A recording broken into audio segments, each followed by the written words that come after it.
Okay, so here are 5 strong indicators that most marriages just ignore, but these will lead to divorce. But yo, you know your boy got you. I'm gonna make sure you know exactly what they are. Number one, you don't have God in your relationship.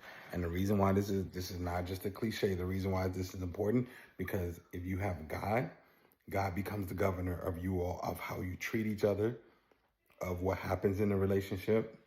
And not only that, but God also brings a level of principles.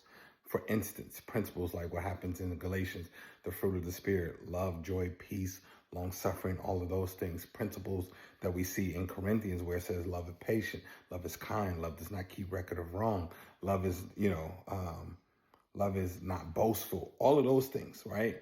Principles like do not let your anger, do not let the sun go down in your anger because you'll give the devil a foothold. Those things, like a gentle response turns away wrath. When you have God in your relationship, then now you also get God's principles with the relationship as well. And that governs your behavior. This a little sneaky something that I ain't talking about you all like you're believers. I'm talking about that you all not only believe, but you actively bring God and invite God into the marriage, okay? Number 2, clear indicator I need you to understand. You don't spend any intentional time together. You're not intentional about spending time with one another. Like it's not on your calendar set. Hey, we do a date night every single week, or we actually dress up or are excited to see one another. And then I would also add in there, you don't intentionally spend time with doing self-care on your own. That's why you're irritated often, and that's why you feel overwhelmed and all of those things. Because you got a family. You're going to get to a point where you're tired and you just need some self-time. And it's okay to take that self-time. Number 3, you don't have clear boundaries set up. Boundaries of how, hey, this is how we talk to each other. This is how we handle problems. This is how we move forward with decisions. This is how we act in public. You don't have clear boundaries set up. This is how we parent. This is how we spend money. This is how you haven't had those type of conversations. And so when those things come up, they become a big argument. All right. Number 4. Okay. Number 4 is key.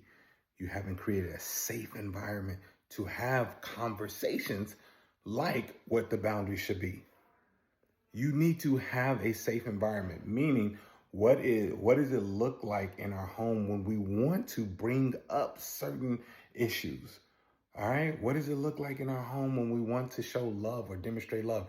How do we act when each other come home, or how do we act when each one of us want to go to bed? Like, what type of environment did you create for you and your spouse? Did you and your spouse create for your family?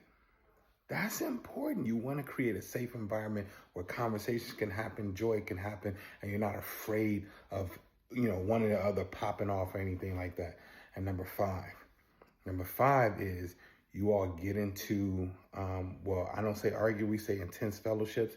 You all get into these intense fellowships and you just leave them as is. You don't actually have a reconciliation plan. You don't know how to get back connected once you all are disconnected. You just leave it and you're like, oh, I guess we're not talking to each other for a while. And then all of a sudden, one of us just decided to talk to each other. So now I guess we're talking again. But you've never sewed up those hurts and those wounds. So now, as soon as another little issue that you think you can get through comes up, you can't get through it because you still hurt from the last time. These are 5 indicators. So here's what I want you to do. I actually put together a plan, my wife and I, a plan for you so you can start implementing these things in your marriage. All right. It's our 5-step reconciliation plan. And I would love for you to have it. You just have to type the word vows in the comments below, or you can go ahead and go to our page, go to the page here, and then you already know what to do when you get there. So it's your man Words. Let's get it. Ugh.